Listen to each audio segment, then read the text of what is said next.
Hello students, સ્વાગત છે આપ સૌનું.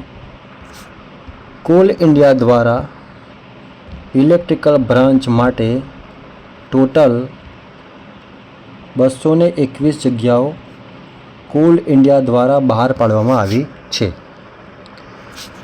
તો એક્ઝામ ફોર્મ જે છે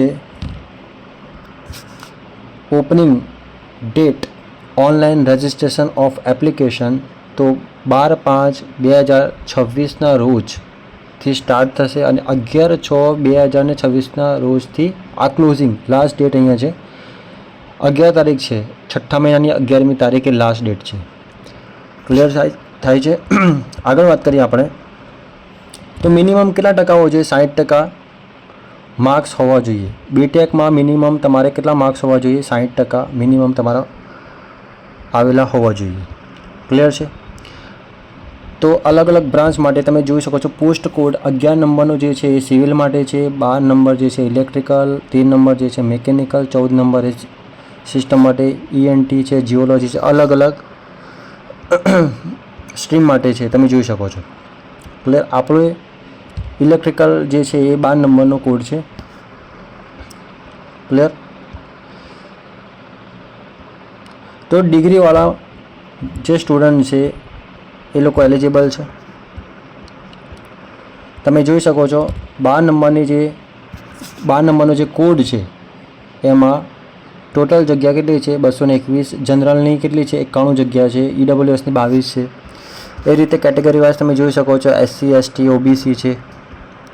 ક્લિયર. સિવિલમાં 72 જગ્યા છે. કેન્દ્ર સરકાર તમે જો અહીંયા 178 જગ્યા સિવિલ માટે છે, ઇલેક્ટ્રિકલની વધારે છે. ગુજરાત ગવર્મેન્ટનું કંઈક અલગ જ ચાલતું હોય છે. એ લોકો સિવિલમાં વધારે ઇન્ટરેસ્ટ રાખતા હોય છે અને ઇલેક્ટ્રિકલની 19 હોય, 22 હોય, 23 એટલી જગ્યાઓ એ લોકો રિક્રુટમેન્ટ આપતા હોય છે Gujarat government. Clear.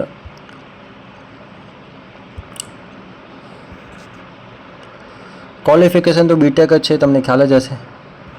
Selection process આમાં તમે જો નેગેટિવ માર્કિંગ નથી, જો એ ધ્યાન આપો. Each question will carry 1 marks and there is no penalty for wrong answer. એટલે કે માઇનસ સિસ્ટમ નથી આમાં. કમ્પ્યુટર બેઝ ટેસ્ટ હશે. ક્લિયર. તમે જો અહીંયા લખેલું જ છે અહીંયા કે 100 marks each. Paper 1 will be consist of general knowledge, general awareness એટલે કરંટ અફેર, જીકેનું એવું બધું હશે. રિઝનિંગ હશે, ન્યુમેરિકલ એબિલિટી હશે, જનરલ ઇંગ્લિશ પણ હશે એમાં. ક્લિયર. પેપર 2 જે હશે એ તમારો મતલબ કે જેમ કે ઇલેક્ટ્રિકલ બ્રાન્ચ છે તો ઇલેક્ટ્રિકલનું હશે. ક્લિયર. પેપર 1 જે હશે એમાં સિલેબસ ડિટેલમાં તો આપેલો નથી પણ ટોપિક અહીંયા આપેલા છે. તો જો જનરલ તમે જો paper 1 will be consist of general knowledge, awareness, reasoning, numerical ability, general English.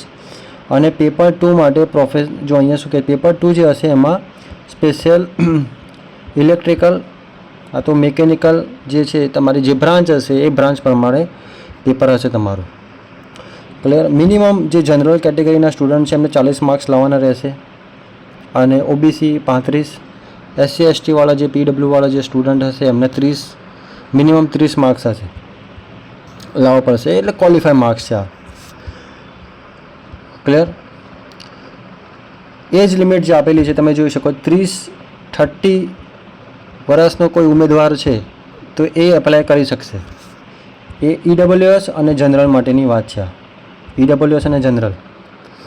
Clear. EWS અને જનરલ માટે 30 વર્ષ પણ OBC હોય તો એક્સ્ટ્રા 3 વર્ષ મળશે એટલે કે 33.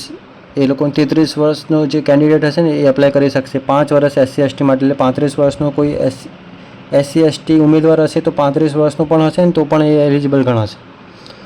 ક્લિયર.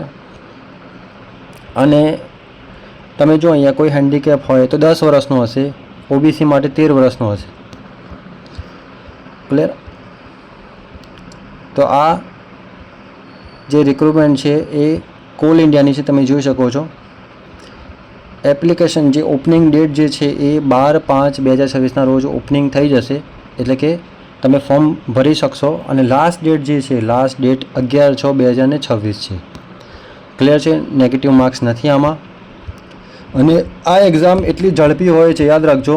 આનું રિઝલ્ટ ઝડપથી આવી જશે. તમને પ્રિપેરેશનનો પણ સમય નહીં મળે. એટલે તમે જૂના પેપર જોઈ લેજો, જૂના પેપર પ્રમાણે તમે એનાલિસિસ કરજો કયા પ્રકારના ક્વેશ્ચન પૂછ્યા છે, જીકેમાં કયા પ્રકારના ક્વેશ્ચન પૂછ્યા છે, આ લોકોએ મેથ રિઝનિંગમાં કયા લેવલના ક્વેશ્ચન પૂછ્યા છે.